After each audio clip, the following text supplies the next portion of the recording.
This is Mark Gagnon, and this is Lee Schofield. Hello. And this is Doug Sturgeon, and we are all members of Pelican Pen Writing Group. Okay. Lee? Okay, we ready? Look behind you. Hi, I'm Lee Schofield, and I and another group member, no longer with us here, passed away, couldn't find it, sounds awful. He's still alive and well. Anyway, formed a writers group in 2015, and can you hear me now? Okay, much better. Oh, this is nice. To Mark, we do short stories, and I mean short, and it's quite challenging. In less than 2 pages, to have a snappy title, a quick entree that grabs the reader, a quick paragraph that kind of gets the attention of the reader, and then a plot twist, description of the scene, and then a final surprise ending for me. Anyway, that's fairly typical. To get all of that into an interesting 1.5 to 2 page short story is actually pretty challenging. So you kind of can hone your skills there. And some people, again, do memoirs and write experiences. We would like to know... Oh, yeah. Why are you here? That's a good question. How many people are interested in writing for any reasons? What are your reasons? Some of our newcomers. Why are you here? Yeah. Well, I did write a small book and I self-published, but I didn't think it was very good, and so I want to learn. You're here to improve your writing skills. Yes, I want to learn. That's an excellent reason. And I'm sure you will if you continue to come to this group from personal experience. That's how you will learn. The hard part about going to the group is I was afraid I was going to have to read my stuff out loud in front of everyone. See, when you self-publish, nobody on Amazon knows who I am. Well, you can sit in on it and see how it feels. Yeah, but my guess is you'll be very happy with it. It's not, like I said, we tried mightily to make it not a class. And let's see, other people. I'm here because my son bought me for Christmas a gift to the Storyworth. Storyworth, that's which very is good. You know, writing, kind of answering questions throughout the year, and then at the end of the year they combine all these answers into a little book. For those not familiar with it, Storyworth is an excellent vehicle to learn to write, and you'll get weekly prompts designed by your child, no doubt, and adult child, and you would like to find a way to write effectively. It's basically a memoir. Right. Most of those questions aren't going to be about your political attitudes. They're probably going to be personal, certain experiences and things that you would prefer. Any other contributors here? Middle school science fiction already written, Science fiction writer, very good. and I'd like to see if I can publish it somehow. So Mark, where are you? There you go, science fiction writer. Okay, well, we have a colleague here who loves to do that type of writing. I really thought now I can go ahead and write. I was working on a series. It would be like a young adult mystery series, probably for young girls. Sort of like a modern Nancy Drew type series, all based on me growing up in a small town in Wisconsin. So you've already got the plot. So I got that, but then my mother wrote a book.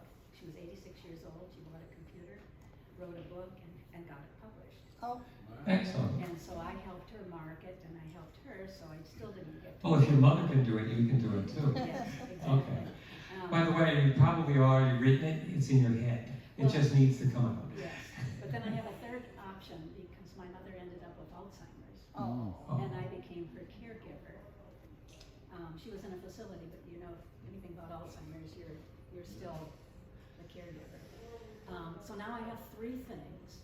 You have lots of reasons, I just right? have, but they Yeah. all stopped me from starting. Well, they'll all converge, I think.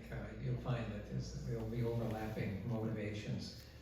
But 30 years of waiting to write, it's time to write. Well, I've been blogging. I have on WordPress. Okay, what we're going to do right now is the 4 of us are going to tell you why coming next. Why? And you have a sheet already I passed out. I don't have a PowerPoint for that. Why I write. Exercise your brain. It sounds strange, but you know, unfortunately, your brain begins to shrivel as we get older. I had an MRI not too long ago, a few years ago, and the diagnosis was normal atrophy for your age, which means your brain is literally, physically shrinking. If you don't use it, you will lose it.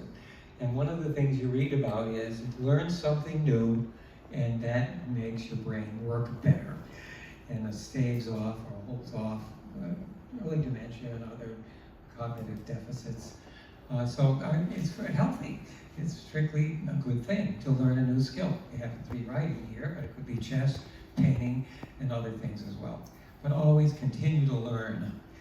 That's very important. So that's a motivation for me. Exploring yourself. I think you've got a lot of stories, a lot of thoughts in your head. Sometimes they pop out in dreams or in conversation. So you're carrying stories within you.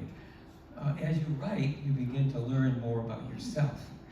And so it's a kind of a self-exploration too, not just reporting facts and figures of your past, but the emotions that come along with it.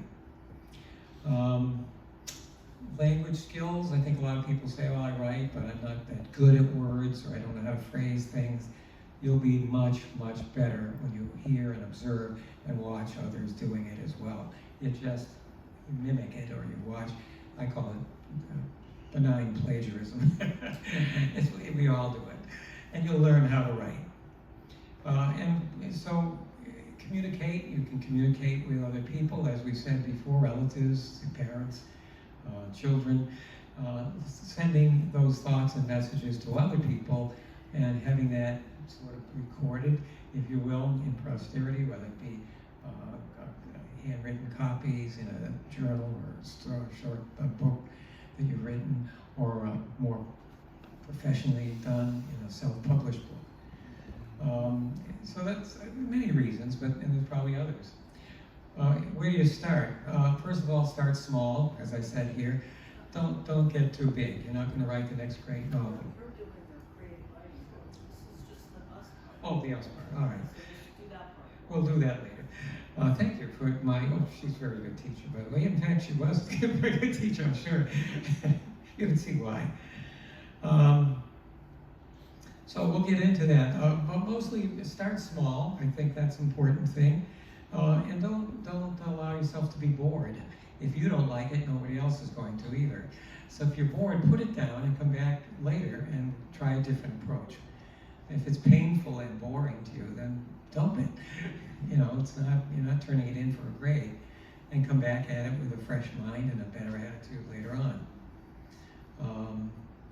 And it'll take time. I think the other issue is to help you writing is basically to have a beta reader or a friend look at your stuff and make some comments and dig in and be a little more critical. Oh my God, I got lost here. I don't know what you were saying. Too many pronouns. I don't know who's who. And to you, it makes perfect sense, but to them, possibly not. So we'll get into some of that a little bit later, the creative part. Mark, are you ready? Sure. Why did you start this fine group? There you go. Okay. Mark, you gotta stand outside of the PowerPoint so you can. Yeah, I'm moving. Definitely getting out of the way so I can use this, actually. Okay, just real briefly, why did I join Pelican Pens? I am the world's worst speller. Okay? I've always been fascinated about writing, but all through school, you know, I get an A with an X, with it crossed out, and a C and SP written on it. Okay? Because it just didn't register. So I stayed away. I had plenty of stories that I thought about, but I stayed away from writing. Then I was over in England visiting my wife's family, and one of my very great nieces was doing a project for school, and so I started reading it over for her and started making suggestions and saying, you know, this is a lot of fun. I'm going to try this. So I gave her some suggestions. I didn't write it for her, but you know, gave her a few pointers here and there. So when I get back over here, and I heard about Pelican Pens, I decided, yeah, maybe I'll give that a shot, because I had already written a couple of stories now that, you know, spell check was available. So, you know, I didn't have to be embarrassed by that anymore. And the next thing I thought about is, okay, what is this group? And I envisioned, you know, a whole room full of retired school teachers, you know, English teachers with you know, red pen in hand, ready to swoop down.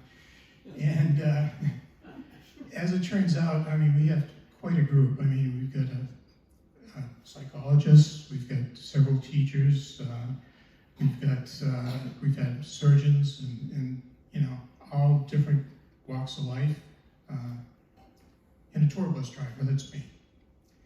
Okay, so you know, it didn't really matter what you do; it's what you think you can do. And so that's when I came into the group and I read the story that I had, and everybody was very receptive. They liked the story, and so I came back the next week, and that's 5-6 years ago? Several years. Yeah, something like that.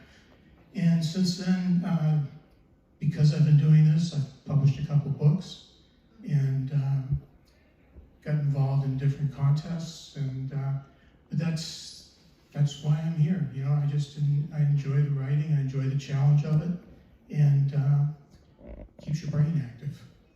So, and that's about it. Thank you, Mark. Good job. Do you guys want to do you and Doug after, when you come to the poetry part? No, we're we're doing gonna these. do it this way. Go to the group. So we heard why some people are here, and now we've heard a couple of why people joined Pelican Pelican Pens. I joined because my career was in computers and information technology, and the writing that I did was really just you know, technical reports. It wasn't really what you call creative writing. But I did even then enjoy the challenge of writing these reports and, you know, presenting issues that communicated, you know, clearly and accurately. And I find that you know, a significant job to you know, to have a varied audience and have them all kind of get it, if you will. So I like that part of it. I think everybody here has probably had the experience of you send an email to a friend and they interpret some emotion that really wasn't intended. And so this, you know, kind of this example of sometimes the writing doesn't communicate what you really intended. And I certainly fall in that mode a lot in email. It's a difficult task to me to communicate well, to really get people to understand, you know, exactly what you meant. But in the end, if you have said something or you've written something and someone replies and you're able to say, yes, that's exactly what I meant, I find that, you know, very rewarding. So I started writing kind of, I'll call it as a hobby, about 3 years ago. I joined Pelican Pens and liked the exposure to different writing styles. We have some writers in our group that can describe simple scenes with great detail and flair. We have writers whose stories flow by linking events, not simply time. And we have some writers that are just plain great storytellers. And I write better because I use what I learned from them. I've been told that the path to becoming a better writer is to write. Pelican Pens gives me an incentive to write something every week. All right, my turn. Okay, so why do I write? Well, when I was a little girl, I told everybody that I was going to be a writer. So, of course, it took me a long time to get to this place, but in elementary school, I wrote these little small books, and then I was also artistic, so I would draw pictures to go with everything. I would write about my dog, I would write about nature, I would write poetry, I would write made up things, I would write real things, and I did all that in elementary school. And then when I got to high school, well, then I decided that some of the assignments that we had were kind of boring. So I would write the assignments in poetry rather than in prose. And sometimes that got me a good grade, and sometimes I had to do it over again. But that was me. Now, when I got to college, my favorite and my least favorite professor happened to be my English professor. And I wrote, and I tried so hard to impress him, and I wrote, and I'd get a D, and then I got a C, and then I got a C+, and then I got a B-, and finally, on one of them, he said, finally on it, and he gave me an A-. And the reason is that he said, you finally wrote with your emotions. You finally got your heart into your story. And I did. I had written about my father, and then I began to realize that's what I needed to do. That's what was missing from my writing, was my inner self. And I was just trying to sound good. I wasn't trying to make it good. So that helped me. And of course, then in life, I began to write whenever I was really sad and whenever I was really happy. Those are the two things that made me want to write, especially poetry. But I'll get to that part later. And then love also helped me to write. I wanted to write love poems to those people that I cared about. And with my husband, that was my most favorite because he was a songwriter. So he also wrote poetry. So we wrote poems to each other and stories for each other and whatever. So that was fun. And then he died, and I moved to Pelican Preserve. And I find out about Pelican Pens. So guess where I ended up?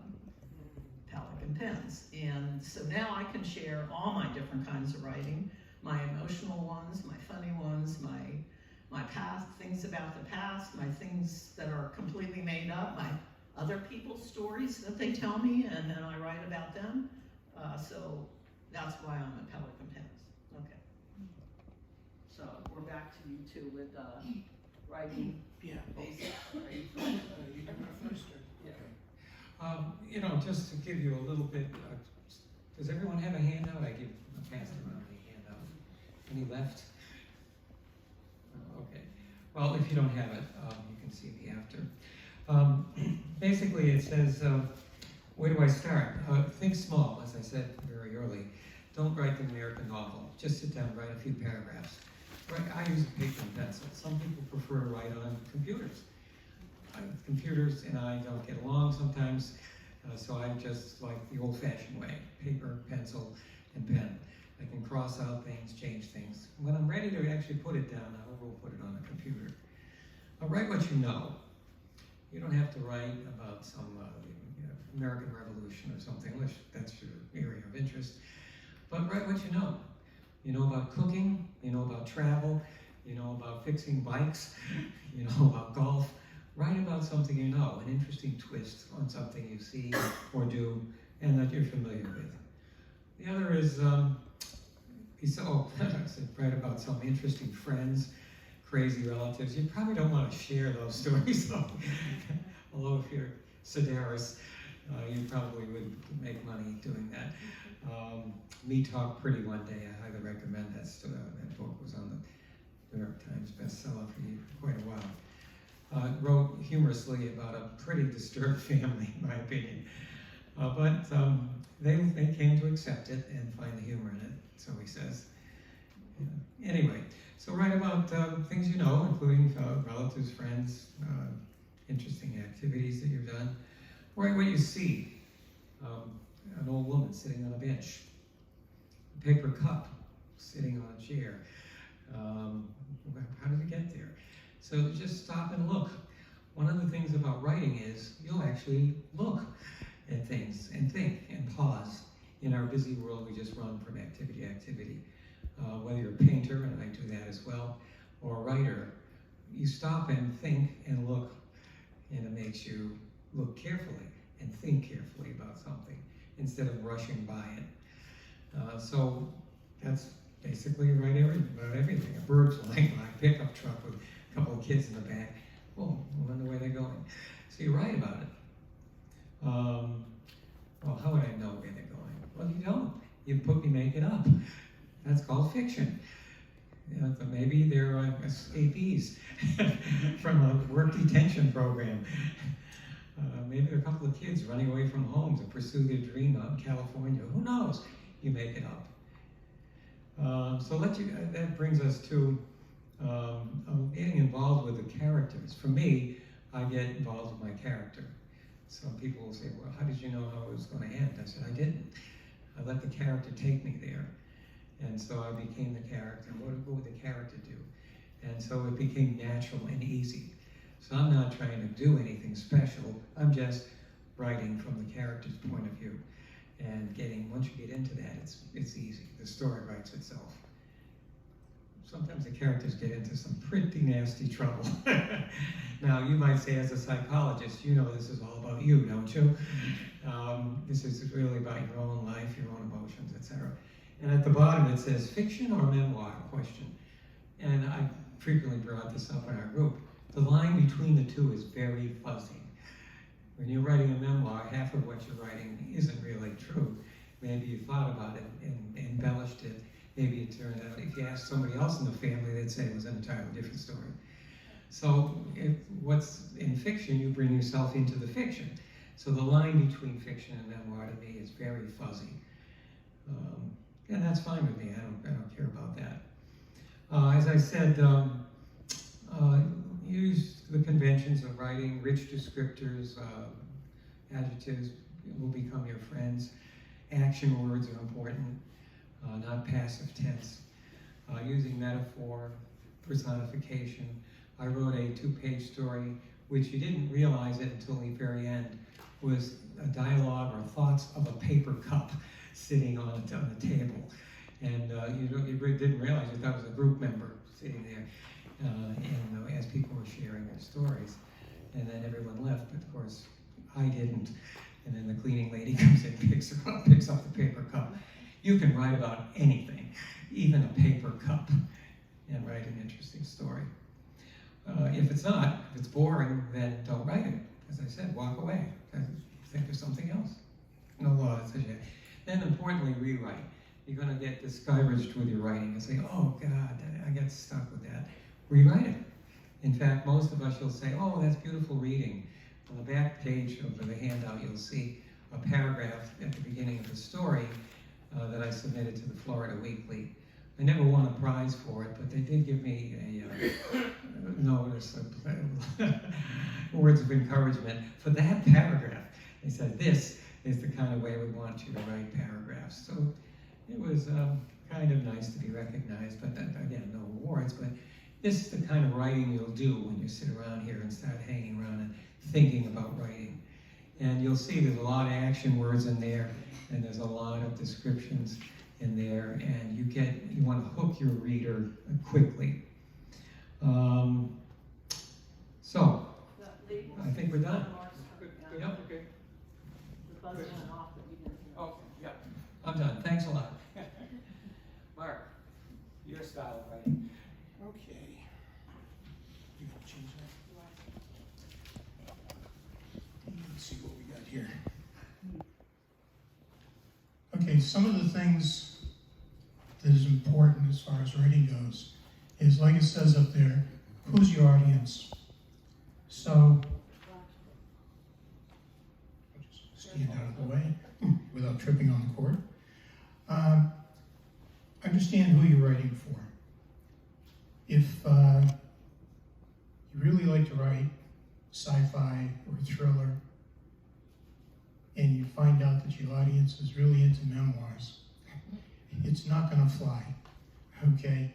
Or if you're writing a memoir and you find out, you realize that your audience is somebody that's likes Grisham and Conley and some of those people. They don't really care about memoirs. So that comes to the other part. What genre will you be writing in? You figure out who you're going to identify as your audience, and then you're going to figure out, okay, what type of story am I going to write?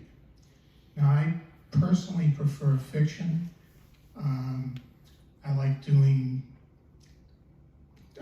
thriller. I like doing sci-fi. Sometimes just a story, just because, no particular genre in mind. It's just one of those things. You let the story take you where you're gonna go, or where it wants you to go, I should say. That's probably the most important part of it right there. The other thing that you're going to find as you get into it is, and all the critiques come back the same thing, don't show, tell. That's it. And when you hear that, you kind of scratch your head and you go, what are you talking about? Telling is, you're actually expressing what the character is, what he's thinking, what he's experiencing, as opposed to Jack walked down the street, Jack picked up a newspaper. Okay, that's telling what he did. And you need to do some of that, but it has to be minimalized to more like Jack was really feeling down as he walked down the street, because he was, he had just had a bad day, and he looked at the newspaper, and there was a headline on the newspaper, so he looked down and he picked it up because he was interested in what that newspaper had to say about the headline. Okay, whole different animal. The other important part is a hook. You have to get the reader's attention right at the beginning. Or, now is that my buzzer, or is that? Just for this part. Okay. Yeah, because you have two parts, so. Okay, so basically, you'll put yourself in the reader's place. Will they understand your words? If you're a technical person, I don't care, computer tech, doctor, somebody that's worked in finance or something, in each type of career has its own jargon. You can use that jargon in your writing, but will your readers understand it if it's particular to that particular, that type of work? Probably not. So sometimes you have to dumb it down so that everybody can understand what you're talking about. So, okay. The other thing about groups, and now again, of course, yes, we're talking a lot about Pelican Pens, because groups are great because they help you out. They expand your knowledge of writing. They give you ideas of what to write about. Some of the groups that are around here, you've got here at Pelican Pens. You've also got Gulf Coast Writers, and they meet once a month, and they run contests as well once a year. Some of our members also belong to them. I did for a while, but now they meet on Saturdays, and I work Saturdays, so it didn't work out very well for me. You've also got the Florida Writers Association. With them, I don't really, they hold, for them, my interest with them is their contest more than anything else, because they're, I think, out of Orlando or someplace up there. So, you're not going to go to their meetings. Patty would know more about them. She was involved with one of their contests and did very well. So, so that's them. Want to go to the next one? Now, one of the things that I'm very much involved in, and that's vocal.media. Now, that's an online group. It's basically, they're worldwide.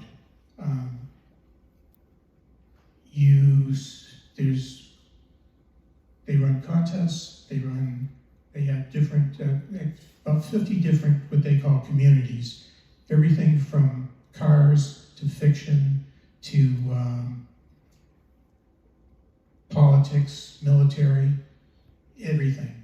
And you can write a short story and post it on Vocal. There's no charge to join. Now, if you want to be part of their competitions, it costs you $99 a year to be part of the competition. But if you just want to write a story and post it on there, and the neat thing about that is the other writers that belong to it will give you feedback, and it won't be, oh gee, that was the worst thing I ever read, you know. But they will tell you, you know, gee, that was a good story, or oh, I thought you were going in this other direction with that story, you know, that kind of thing.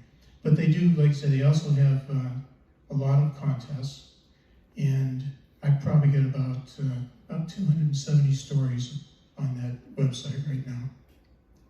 So, and I've made a few $100 over the years because you get paid for when people like a story.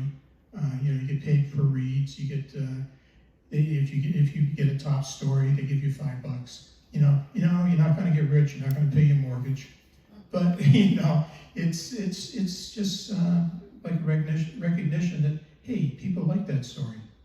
So that's why I'm involved with them a lot.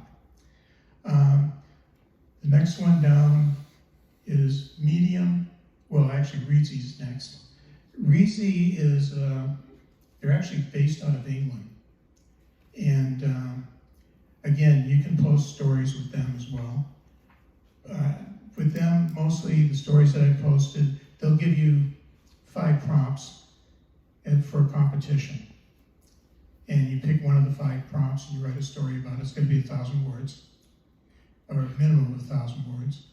And send it in, and they have their professionals look at it. The other thing that I like about Reedsy is they hold seminars from time to time. And they're online seminars, and you can just log into it. You know, they'll tell you when they're coming. Like this last one that I just watched, they had one of their top editors give the seminar. And 4 people, I'm sure a lot of people submitted stories, but they picked 4 short segments of 500 words, so about 500 words. And he went over it and he says, okay, this one was good, but now as an editor, I would change this to that. I would move this down to here. I would, you know, he really critiqued it. So it gives you a feel for, okay, what am I doing wrong? How can I make it better? So that's another thing about that Reedsy does that I like. Medium, I've submitted a couple things to. Medium has a daily newspaper that they put out, and they pick some of the stories that they highlight. I haven't done much with them, to be honest with you. I've just sent in a couple stories. I get a thing from them every day, but I haven't really, because I've been more involved with the other 2. Same Wattpad, that's Suzanne's thing. It's just like vote books at no contest. Yeah, and so I haven't used that. Amazon Vellum, I put a few things on it, never gotten anything, no response. It's set up. It was supposed to be like Vocal, where people will give you feedback and all that. Maybe my stuff just isn't what they like. I don't know, but that's it. Okay. WordPress. Again, we use WordPress for our blog here. Here's the thing I like about contests, especially NYC Midnight, which we'll show in a minute. NYC Midnight will give you feedback. They're not the cheapest contest. I mean, they cost you maybe $50 to be part of the contest. Again, it's a worldwide thing. But you get feedback from everything that you submit to them. So, and what it will be is exactly what's up there. They'll give you 3 judges look at your submission, and then they say, it comes back and they'll say what the judges liked. and they'll tell you, oh, you know, your character development was great. You did, you know, you set the scene well, et cetera, okay? Then they'll tell you what the judges didn't like. You know, your whole premise was bogus. They didn't like it. You know, I didn't like the way you presented it. You know, and they'll be up front. They'll tell you exactly what they don't like, and then they're going to tell you what needs improvement. You know, and it'll tell you, okay, we like this, but if you had done this, and this, it would have been a much better story. So that's why I like NYC Midnight. And again, you're competing with people from all over the world. So your chances of winning, you know, it's an accomplishment. It's usually a 3 or 4 level competition, and it's an accomplishment just to move into the second bracket. Okay, let alone the final. Okay, so Gulf Coast Writers, or I should say Gulf Coast Weekly, every year around August, September, they have a writers contest. They'll post 3 pictures about every 2 weeks, and you pick one of the pictures and you write about it. You create a story about it, and then you submit it. And then come the end of December, they select a winner and announce it. I mean, I came in 9th in one year. We've had, well, this year, who do we have? We have Amy and who else? Brad came in. Yeah, and Patty, yeah. So the 3 of them all came in. Brad came in first in fiction. Amy came in second in poetry, and Patty came in second in fiction. So, you know, we've got some pretty accomplished people in our group. So not only can they write, but they can help you improve your writing as well.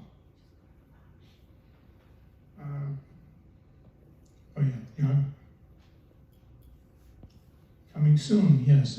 List on Pelican Pens website. Oh, yeah. Okay. So anyway, the list of all these magazines and online things like NYC Midnight, Submittable. Submittable is great. Okay, that kind of brings me to something else. There is, if using Submittable, not only do they have contests, but there are tons of online magazines out there where you can submit stories to. And the majority of them use Submittable to accept stories. So you can go down, some of them are free, some of them are $3, some are $5. You know, it just depends on the magazine. And I've got stacks of them here. And it's all going to be on our website, so you can find all this. But Submittable is a really good source if you want to pursue that type of writing. Okay, so that's it for me, and we can move on to poetry.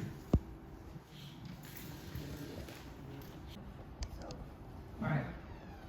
How many of you even like poetry? Oh, quite a few hands. Okay, well, those of you who don't like it, you can think of it maybe as an acquired taste, like anchovies or scotch.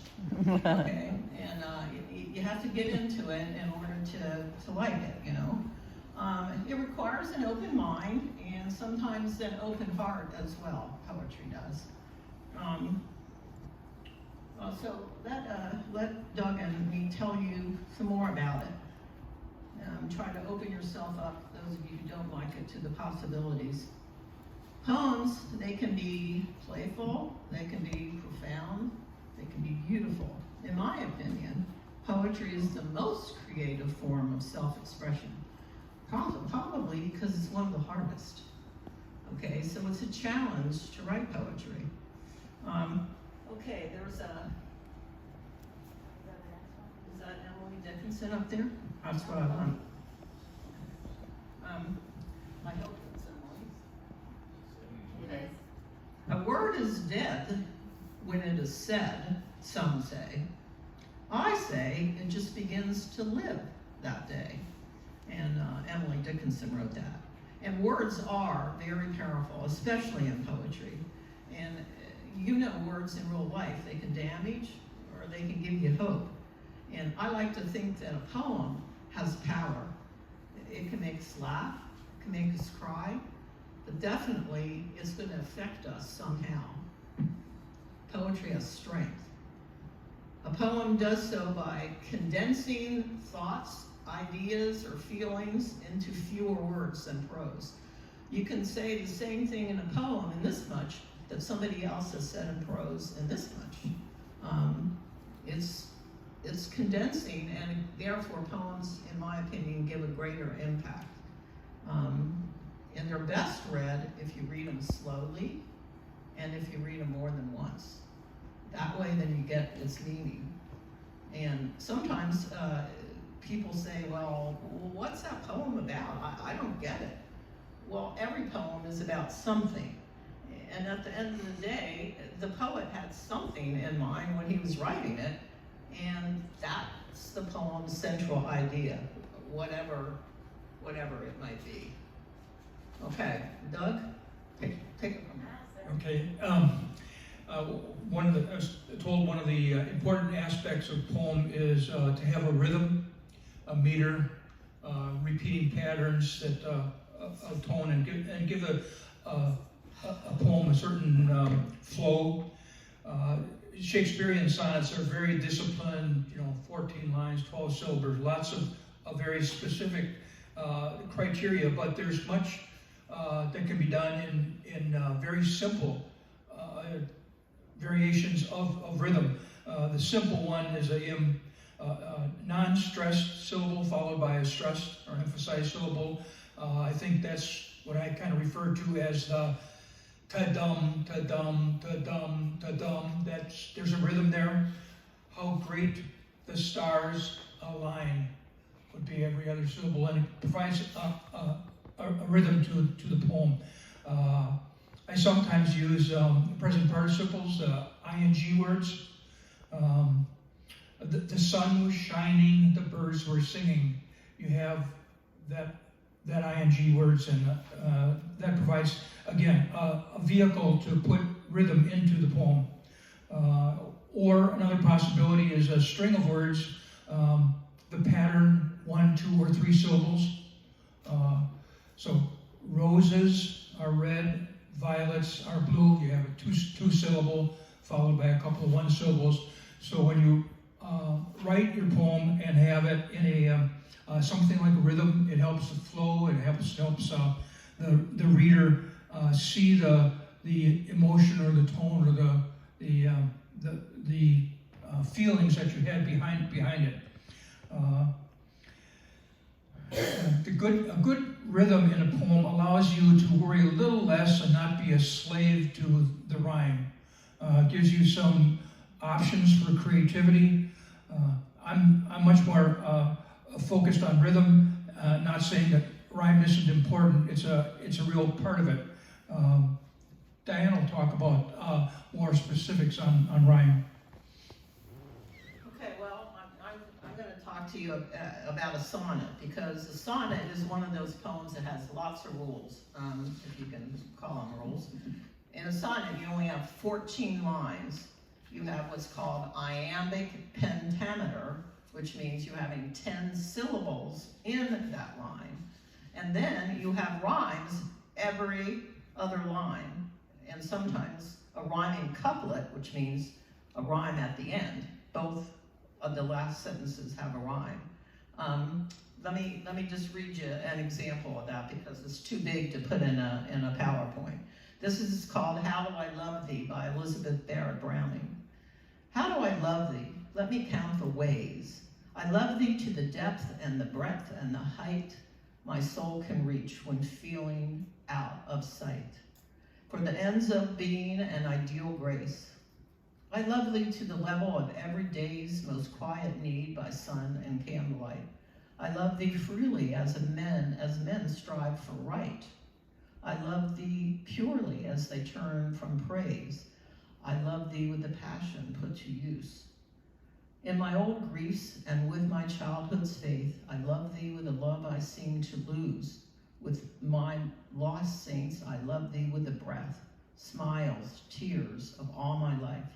And if God choose, I shall but love thee better after death.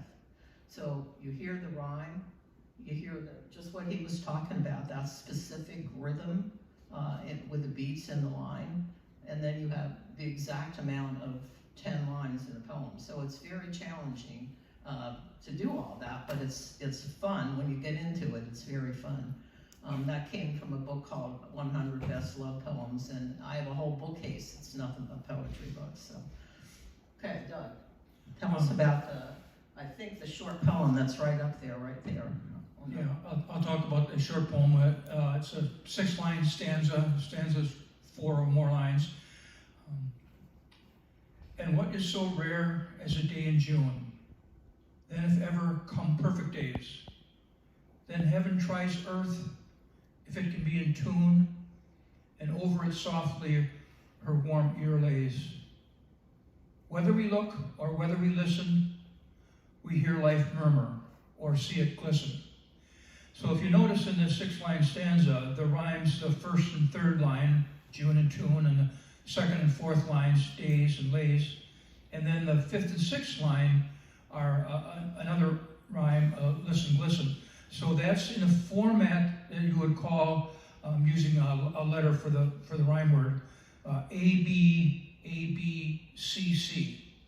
And of course, when you're selecting your poem, you get to select what that pattern you like. It might be A, B, A, B, A, B, it might be A, A, B, B, C, C. You do those sorts of things to to your own needs and device to read it. But again, pretty short rhyme, very nice, and has a clear pattern and rhythm to it. Diane? Okay, next one. Okay, so this is written by a guy named Hyatt Hine, this is written by a guy named Hyatt Hine, who wrote many books, but the one that I particularly like is called Grooks. So this is what he considers a Grook poem, or it's a poem that skips the rules like capitalization, but it does use punctuation. Okay, so this is one of my favorite ones. Long-winded writers I abhor, and glib, prolific chatters. Give me the ones who tear and gnaw their hair and pens to tatters, who find their writing such a chore, they only write what matters. Once again, that's poetry shortened into condensed words to make a point. Now, the next poem, this writer, E.E. Cummings, he doesn't even capitalize his own name. He doesn't use rhyme. He doesn't use punctuation, except for maybe a dash in this one. And he uses no capitalization. So no rhyme, no capitalization, barely any punctuation. Hate blows a bubble of despair into hugeness, world system, universe, and bang. Fear buries a tomorrow under woe. And up comes yesterday, most green and young. And you say, what the heck does that mean? Okay, I don't really want to spend time taking it apart, but basically he's saying that that you can worry about tomorrow, and that's only going to bring you more woe. And whenever you're thinking of yesterday, that always seems better than what today is. And when you're looking back, the past always looks better than what's happening in the future. So that's kind of what he was talking about in that poem. So, poetry techniques. I don't know what we have up here because I didn't see this. Yeah. Okay, so Okay, I don't know that I'm following what's up there, but I'm following what I got on my piece of paper here. Poems express feelings, thoughts. They can be real, they can be fantasy. They can rhyme or not rhyme, and when it doesn't rhyme, it's called blank verse. They can have meter, which is the beats, the rhythm that Doug was talking about, or they cannot have them. They can be short poems, they can be long, like epic poems like the Iliad by Homer or Paradise Lost by John Milton. They can use figurative language, which Lee was talking about before, like similes and metaphors. They can use lots of adjectives and descriptions, which is called imagery. In other words, what Mark was talking about, you want the reader to feel what you're writing.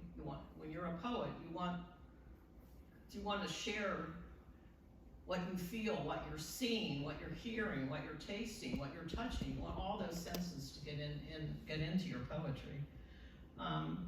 They can also use, as Lee was talking about, repetition or onomatopoeia. Onomatopoeia is words that sound like what they are, like buzz or whack or plop. Or alliteration.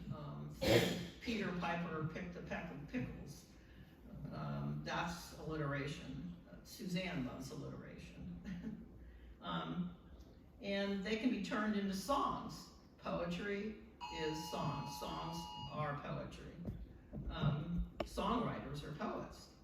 There are also many different kinds of poems.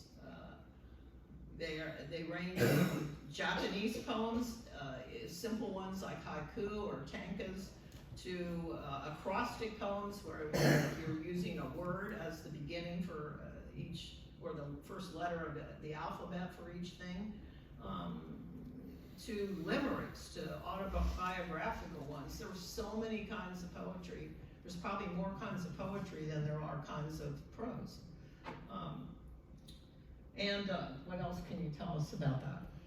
Well, I would just say one of the things that I liked about doing poetry is it's a challenge to find out one right word. As Stan said, it's condensed. You're using a few words to give a full, use their connotation and their implication to paint the picture you're trying. So I find that that's challenging. That's a good part of it, is looking for that right word. And so my thought is to not be overly concerned with rigid rules, the standard. Try to get your story, your feeling. What are you trying to say? The better you can have the rhyme meet certain rules, have the meter to it, the better it'll be. But you want to, I think, primarily be concerned: are you setting the story you're trying to say? And find a rhythm that works for you. Whatever your idea is, make sure your subject matter comes through. I wrote a piece recently, and in one line I said something about the top of the hill, the righteous tree. To me, that brought a certain connotation, imagery, and a couple people liked it, thought it was good. My wife was, tree, righteous? Doesn't make any sense. So not all your audience is going to see the things the way you do. I happen to think I was very fond of that phrase, and I got a 50-50, so maybe that's the best. But again, that's I just again reiterating but stressing that you've got something to say. Don't let too many rules get in the way of the message. The more you can fit it in, the better. The flow again is important and gives a certain entertainment value to the piece. I think that's. I'd like to read this last part. And so, what is poetry? Who knows? Not the rose, but the scent of the rose. Not the sky, but the light in the sky. Not the sea, but the sound of the sea. Not myself, but what makes me. So I think that's consistent with my message of, tell the story. And so I think part of what we want to, talk about, a lot of things we have before, I think, Lee, was how do you begin How do you write? And he mentioned stories. You start small.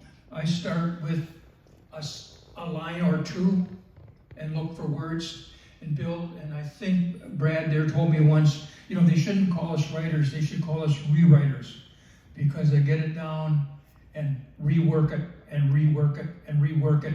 That search for just the right words that say what you're trying to say. Diane? Yeah, it's up there. You can find, you want me to do it? Yeah. Okay, you can find, I'm reading what's up on the screen. You can find poetry in your everyday life. You can find it.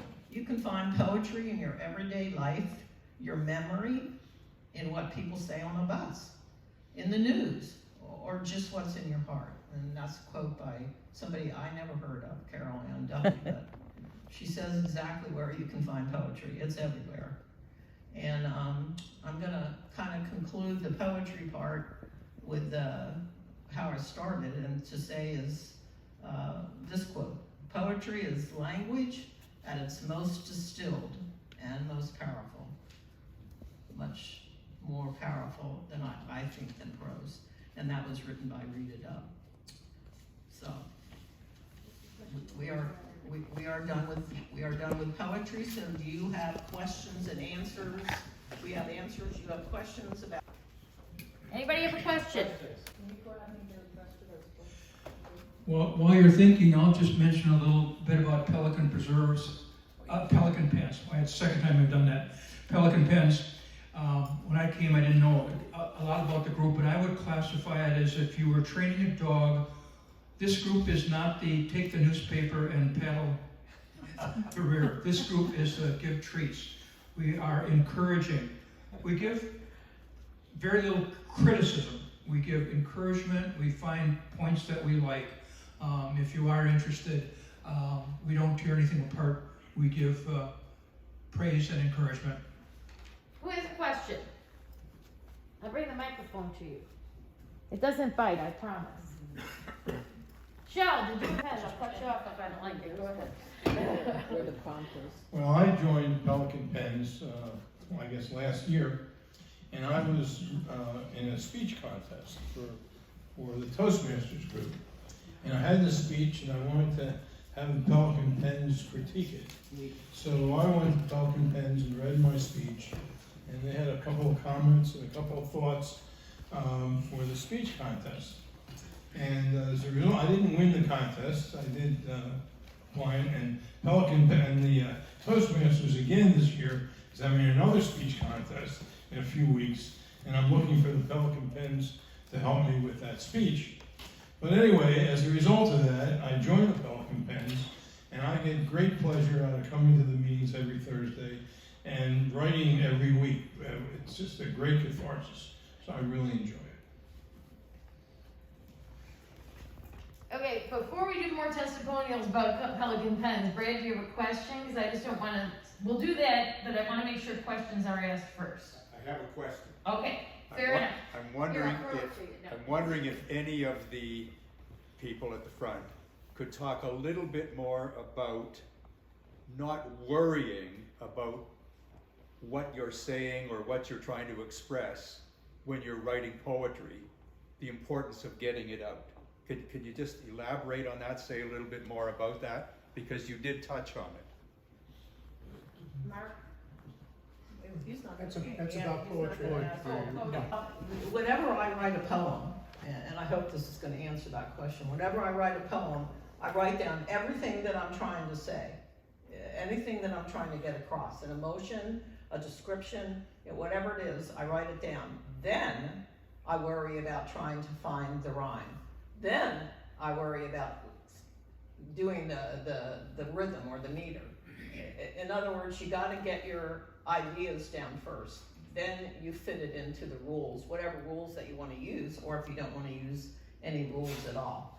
But like Brad said, you got to get your idea, whatever it is that you're trying to say, you gotta get that down first. Then you work it in, and you work it, and you work it. And poetry really takes more rewriting than prose takes rewriting, at least for me anyway. So, do you wanna add to that? Yeah, I think you said, exactly what's on my mind is that you write out how you start, and don't be reluctant to start. Put down knowing that you might not even use that first sentence, or it might be changed dramatically. And I've written a couple of stories where I had in mind almost an outline of what it was going to say, and then I've had others where, as I started writing, it took a direction. And that can be in a poem too. You might find that as you start writing something, it prompts you to think a little bit different. What I, particularly in poems, as I'm working it, looking at it, I realized I had 3 different thoughts. And I need to only do one, or it's going to dilute the story or lose the reader. So, but you don't really see that until you get halfway through the process. So it is a process, and you start and you look at it. I don't want to show anybody my work after the first 5 minutes, because you have that little bit of, as Brad was saying, you're afraid to start or whatnot. There's a little bit, but the experience that I've had by doing it, by just starting and doing it, is a couple of times, and you get, it's rewarding, and you get past that, and you just start. So, hope that answers it a little bit. It was a tough question. Anybody else have any questions?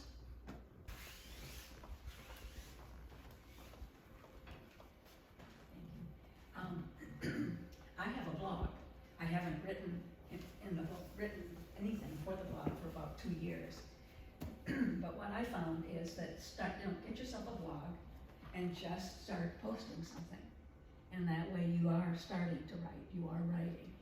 And of course I would rewrite before I literally published it.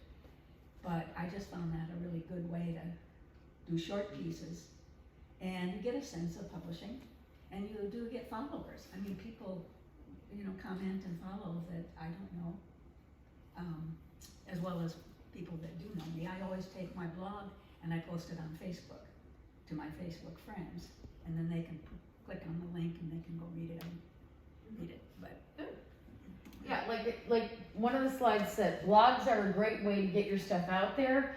It's a great way that you can, some have newsletters, or you put it on Facebook with the link to the blog, and then other people can read your stuff. Your friends, your neighbors, your people up north, any family, whatever.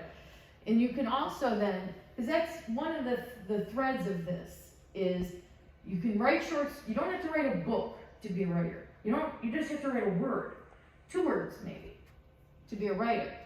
And what do you do with it though? Do you keep it in a book and shove it in a, credenza or something and never see it again? No, you need to share it. And that's how, there's so many ways that you can share it. You can do contests, you can do blogs, you can have communal blogs like Vocal and Readsy and all those. You can do whatever you want with it, and that's the point. You can get it out there. And in poetry too, it's indiscriminate. Writing is writing, it's communicating. So these are just various ways that you can write and get that information out there to whomever you want to reach. People you don't know. There's nothing like getting fan mail. It's awesome. Somebody who you don't know, who lives God knows where, puts a little note on your blog and says, I really liked this story. Maybe they say why, maybe they say don't. Who cares? Yay! It's great to get your information out there, because communication is the point of writing. Do we write for ourselves? Yeah. But do we want everybody else to see it too? Sure. And these are just tons of different ways that you can do it. Mark literally gave me 10 typewritten pages of places you can submit your stories and poetry to. There's tons out there. Okay, does anybody else have any other questions? You have a question? No, but if we don't have questions, we have some prompts that we could do, and I could also teach you one of the most simplest poetry things to write, which is called a haiku. So, would you like to try a prompt right now? Would you like to try a haiku right now? And I do have some bookmarks with all different kinds of poetry on the back that I would also like to give to you too. So, let's have a show of hands. You want to try a prompt? Okay, at least 3 or 4 or 5. Quite a few, yeah. Anybody want to try a haiku? Okay, I see a couple of hands. Okay, so I'm going to just tell you how to do a haiku, and then you can do the prompt as a paragraph or 2, or you could do the prompt as a haiku poem. Okay, so you got an option. You can either do it as a paragraph or 2, or as a haiku. Okay, remember when we were talking about rhythm? Okay, beats to the line. Okay, a haiku is very simple. It has 5 beats in the first line, or 5 syllables. In the second line, it has 7 beats in the line. 5, 7, and then the last line has 5. So 5 beats, 7 beats, 5 beats. That's a haiku. So, and you don't have to rhyme a haiku.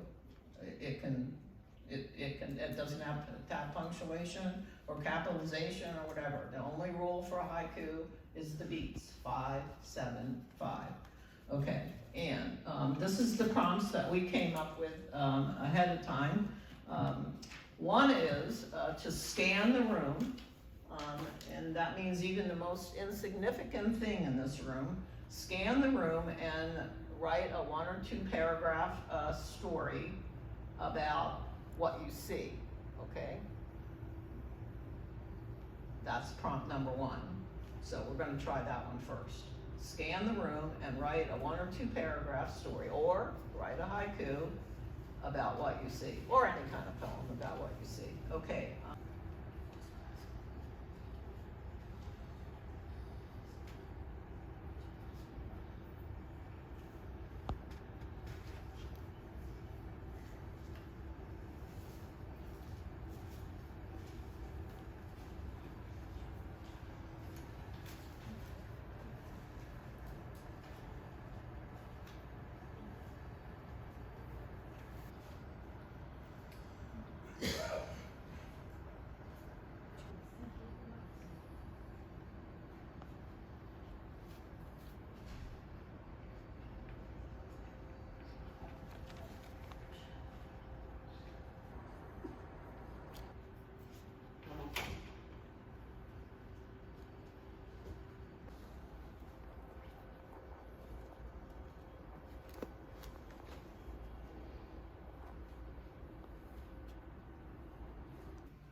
Okay, I will share first, and anybody, you don't have to share, but if you would like to share, we would all like to hear you, because that's what we do in Pelican Pens, okay? All right, remember I got a late start. So, I took that water bottle right there, and I wrote about it, and I said, blue water bottle there holds an essence of our life. Drink, taste, enjoy, live. Okay, that's a haiku. Okay, 5 beats, 7 beats, 5 beats. Okay, anybody else would like to share? Shell. So I'm looking at that sign over there, do not move theater seats. 93 seats this room holds, none of which appear to be movable. So why post this sign?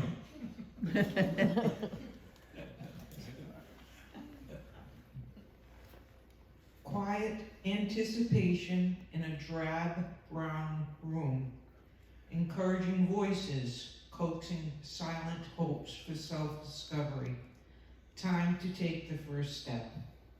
You know what's amazing me? We already have 2 poems, 3 if you count mine. So I'll do mine. I did. I'm not the rules guy. Remember, I'm the break the rules.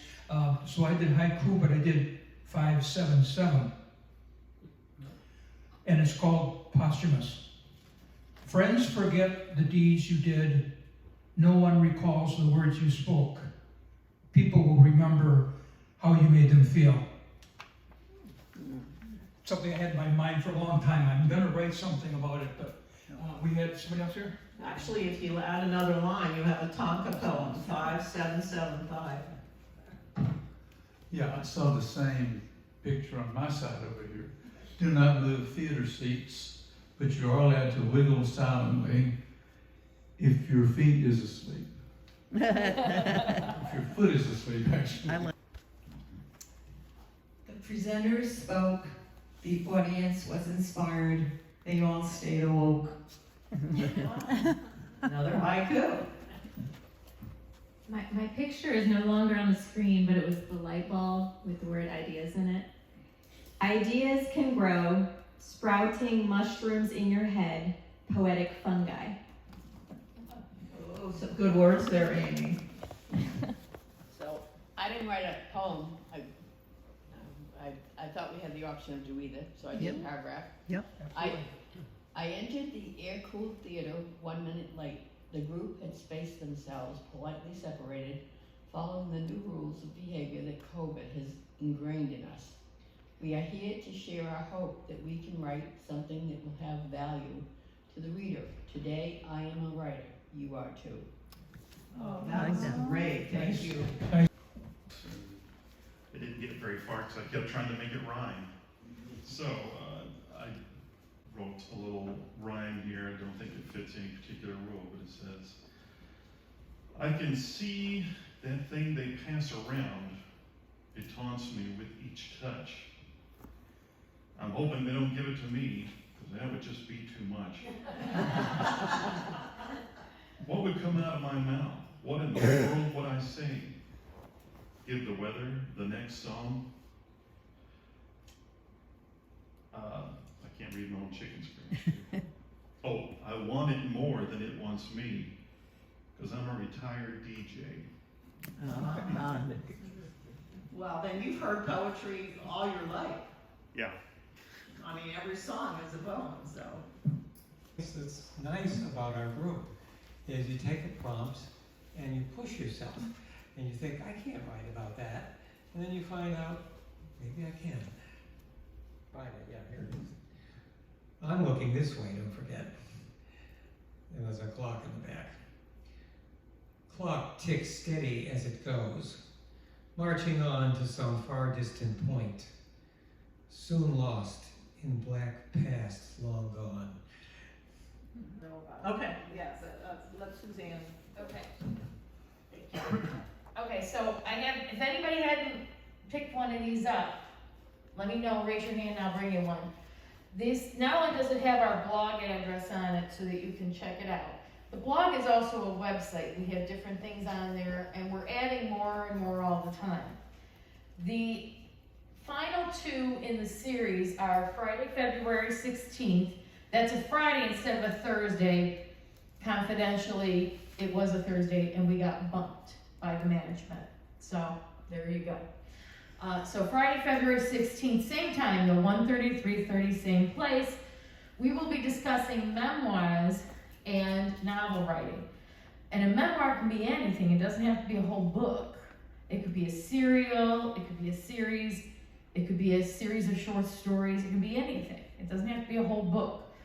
And then novel writing, so if somebody does want to get into the idea of novel writing, there's many ways to do it.